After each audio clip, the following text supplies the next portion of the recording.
આજે વિધાનસભામાં ગુજરાતનું બજેટ રજૂ થયું ત્યારે આમ આદમી પાર્ટીના ધારાસભ્ય ગોપાલ ઇટાલિયાએ આ બજેટને ખેડૂત વિરોધી ગણાવ્યું।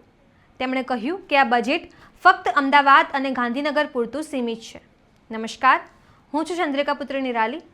આવો સાંભળીએ ગોપાલ ઇટાલિયાએ વધુમાં શું કહ્યું।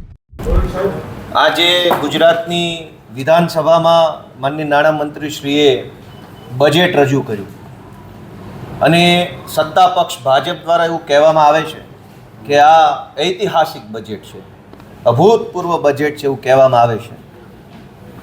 ગુજરાતની સરકારી તિજોરીના તાળા પણ શરમાઈ જાય એવા પ્રકારનું બજેટ આજે ગુજરાતની વિધાનસભામાં રજૂ કરવામાં આવ્યું છે।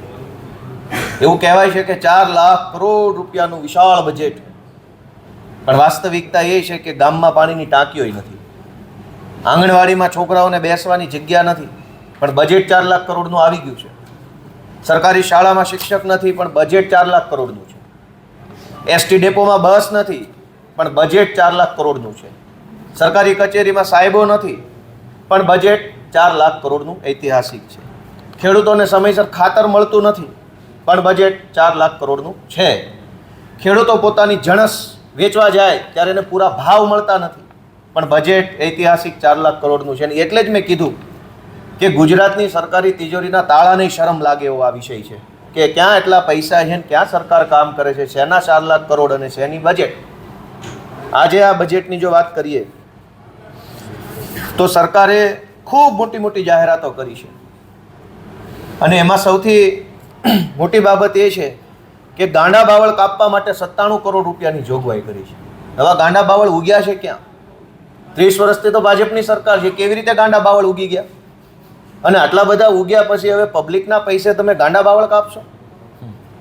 વિચાર તો કરો। સાયકલ આપવા માટે 73 કરોડ રૂપિયા, એક બાજુ ચંદ્ર મંગળ ઉપર જવાની વાતો આજે વિધાનસભા ગૃહમાં થઈ, નાયબ મુખ્યમંત્રી અને મંત્રી બધા કહેતા હતા કે મંગળ ઉપર જવું છે તો સાયકલ લઈને જશો મંગળ ઉપર? સાયકલ આપવા માટે 73 કરોડ રૂપિયા। ભાઈ આપવું હોય આપણા ગુજરાતના યુવાનોને, વિદ્યાર્થીઓને, બાળકોને તો એક્ટિવા આપો, સારી બસ આપો, સારી વ્યવસ્થા। સાયકલ શું, કયા ભાજપના નેતાના છોકરાઓ સાયકલો લઈને ભણવા જાય છે? તમારા છોકરા એક્ટિવા લઈને ભણવા જશે? ગુજરાતના ગામડાના ગરીબ ખેડૂતના દીકરાને સાયકલોના નામે છેતરવા નીકળ્યા છે।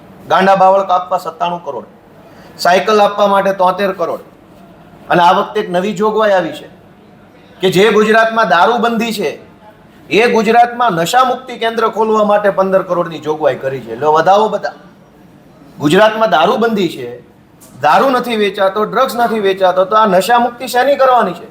કંઈક એવું તો નથી ને કે ભાજપનો નશો ઉતારવા માટે નશા મુક્તિ કેન્દ્ર ખોલવામાં આવે? 15 કરોડ રૂપિયા નશા મુક્તિ કેન્દ્ર, આ કોનો નશો ઉતારવાનો છે? હું તો એમ કહું છું કે આ 15 કરોડની અંદર સત્તાનો નશો ભાજપનો ઉતરે ને એવી કંઈક વ્યવસ્થા કરે તો સારી બાબત છે। ત્યારબાદ દૂધ સંજીવની યોજના માટે 200 કરોડ રૂપિયા ફાળવ્યા છે।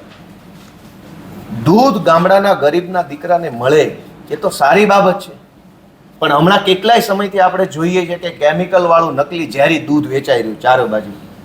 આ બજેટમાં ખરેખર તો સરકારે એ વાતની ચિંતા કરવાની જરૂર હતી કે છાશવારે છાપું ખોલો અને છાપામાં સમાચાર હોય કે કેમિકલ વાળા દૂધના ટેન્કરો પકડાયા। હમણાં 2 દિવસ પહેલા જ જેતપુર સાઈડ યુવરાજસિંહ જાડેજા અને એમની ટીમ દ્વારા નકલી દૂધનો કારોબાર ખુલ્લો પાડવામાં આવ્યો।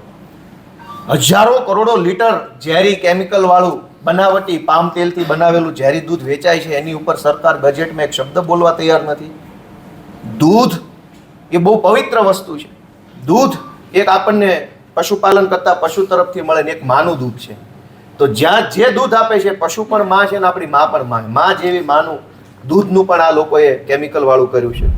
તો જેમ તમે ગોપાલ ઇટાલિયાની વાત સાંભળી, તમે તેમની વાતથી કેટલા સહેમત છો કમેન્ટ કરીને જણાવો। અત્યાર માટે બસ આટલું જ। સમાચારને લગતી વધુ અપડેટ્સ માટે મારી વેબસાઇટ www.gujaratplus.in પર પણ માહિતી મેળવી શકો છો। ધન્યવાદ।